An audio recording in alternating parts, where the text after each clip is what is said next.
Good afternoon, everybody. I really appreciate you taking the time out on a Saturday afternoon to come and hear me speak, as well as the other speakers, about this important development. Clearly, you need to be as informed as possible, and it's important that you express your views back to the Council. A quick introduction about myself. I've been on this project around about 2 years. I've worked in the energy industry for over 30 years. I'm an engineer. I've worked on nuclear, coal and gas-fired power stations, as well as onshore wind farms, and now I'm focusing my efforts on this offshore development. I thought I'd just really start off talking about the fact that the country generally needs to make some big decisions regarding its energy policy, because we are facing a situation whereby we're seeing coal plant coming to the end of its usable life and shutting down. The same for older nuclear plant. So the margin that we have between supply and demand is diminishing. So the government are taking a very proactive position in terms of looking to develop a new energy infrastructure, and by doing that they also want to take the opportunity to try and tackle climate change, which I think is now generally accepted as being undeniable and influenced by ourselves. In terms of bringing forward new energy infrastructure, the government needs to find private investment in the region of £110 billion. So that's a huge amount of money to try and deliver these projects. I think as a country it's important we become more self-sufficient with our energy, become less dependent on importing of, say, gas from other countries.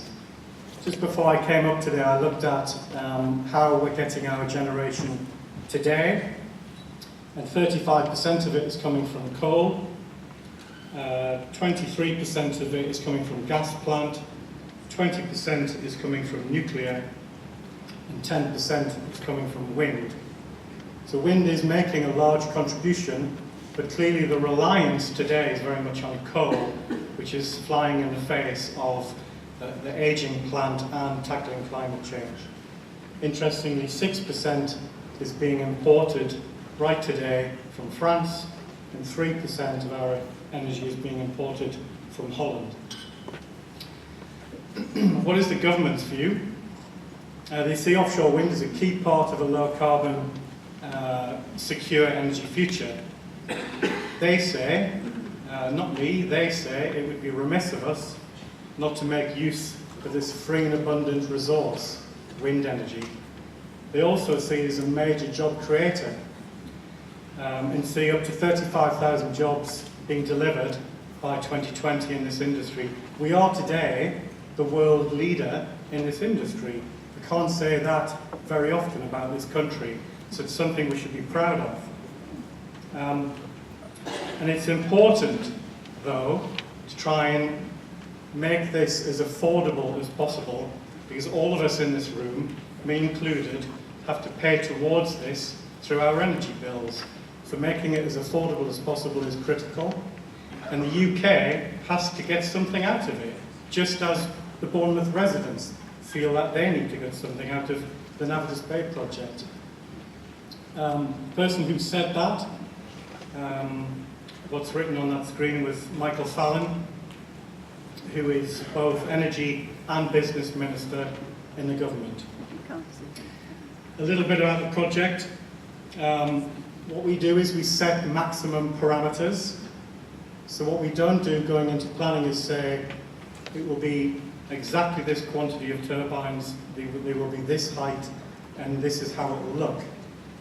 We need some flexibility, and the reason we need that flexibility is because we're not likely to place a contract for our turbines for another 2 or 3 years. Technology is moving quickly. We want to be able to buy the best technology at the time we make the decisions. So what we do is we set maximum parameters. So ours are, the capacity will never exceed 970 megawatts.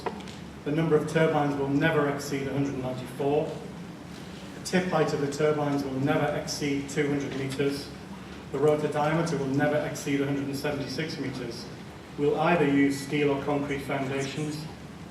There will be some piling restrictions if we pile our foundations, primarily to protect fish while they're spawning. We'll have up to 3 offshore substations. We can never exceed those parameters, but we can always shrink back from them. That project, as it stands there, would deliver power to 710,000 homes, which is the equivalent of 8 times the number of homes in Bournemouth. And in terms of combating climate change, it would offset the production of just under 1.3 million tonnes of carbon dioxide per year. What does it mean for the region? Navitus Bay, for me, personally, could make a massive contribution for allowing the region to continue along its very proud marine engineering heritage. All of the experience and all of the heritage within that industry could be utilised on this project. The ports in the area could be utilised for this project. Navitus Bay could be a stepping stone for the next emerging renewable technologies in wave and tidal. Would the area, would Dorset, would Bournemouth want to be associated with something which could deliver clean, green, sustainable energy, not just for everyone in this room today, but for future generations? In terms of economic value, our independent experts have said it could generate around about £1.62 billion in the region over the life of the project. 590 million of that would be during the operations and maintenance phase. Now, in addition to the economic value, there are jobs, and it could create 1,700 jobs during construction and 140 permanent long-term jobs in a local port during the operations phase. Community partnerships are also very important. How do we deliver tangible benefits and community benefits to the host communities? Could we, for instance, involve or offer some form of bond where people can invest in the project and get a return from it? Can we offer discounted energy schemes? Can we look at community benefits which, in conjunction with talking to the local authorities, will really address the needs of the specific communities which have to host this project? Offshore wind is already contributing to this region. So through the Coastal Community Fund, offshore wind has helped fund £2 million for Bournemouth Council to create Europe's first national coastal tourism academy, and £1.4 million for Swanage Railway to complete reinstatement of the service between Wareham and Swanage. For me, what's really important and quite exciting about this project is we are blessed on this coastline with some really good ports, and those ports need to play a significant part in this project. Local marine engineering and construction businesses equally can benefit from this project.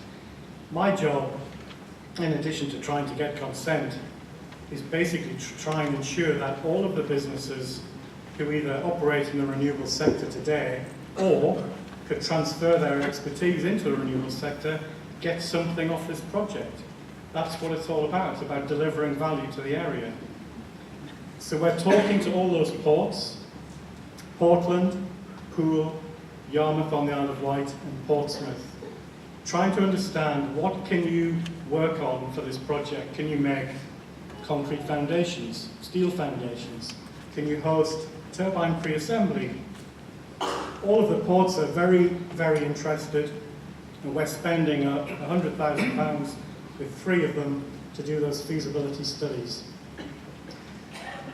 The latter part of my presentation is really just to ask you to think about and make your judgments on facts and objective facts, as opposed to maybe some myths which are out there. I'd like to remind you of the 2-minute warning. Okay, thank you. One of those is there is a perception that all offshore wind farms need to be further than 12 nautical miles offshore.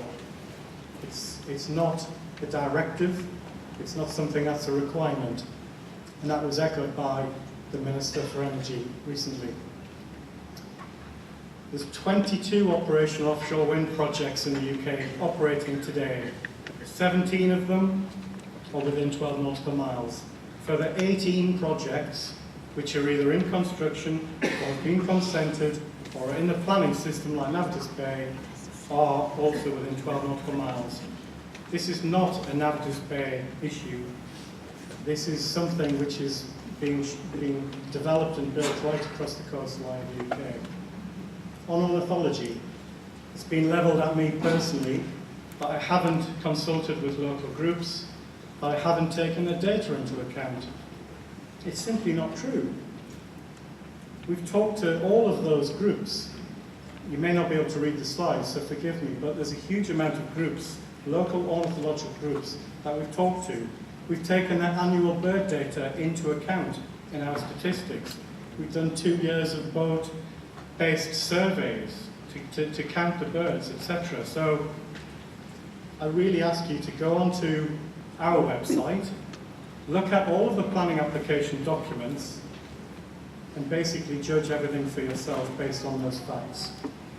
On ornithology, we've looked at 24 different species of migratory birds, and basically any mortality that would come from the birds striking the turbines is not a significant impact when you compare it with natural background mortality rates, be it a proportion regionally or nationally. On the World Heritage Site, there's a concern that this project will force the area to lose its World Heritage Site status. That's obviously not in our interests.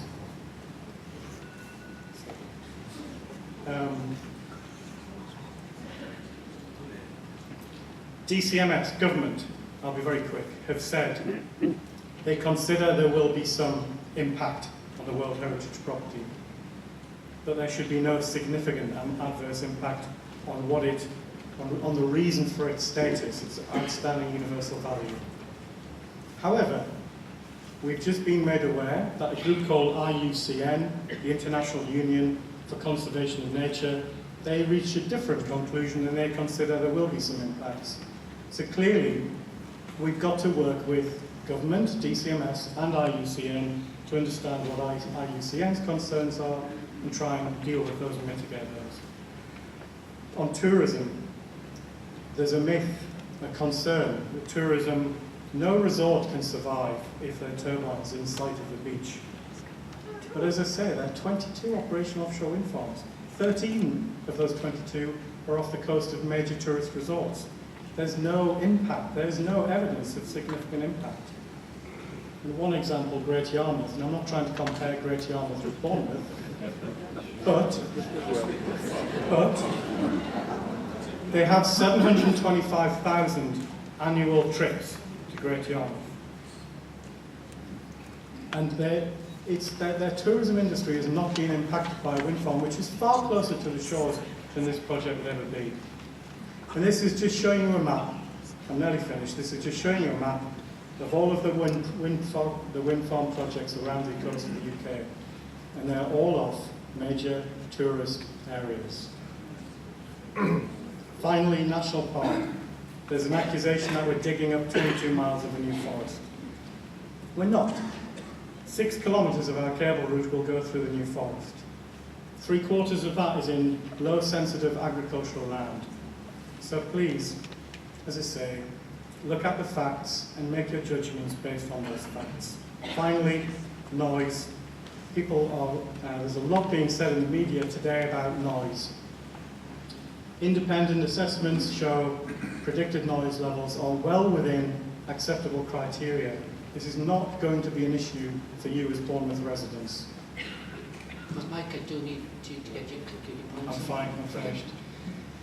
It was difficult for me to try and cover a huge topic in 12 minutes. I'm sorry I've overrun, but hopefully I've given you a flavour of the project and tried to put your mind at rest at some of the issues that you might be concerned about. Thank you very much for your time.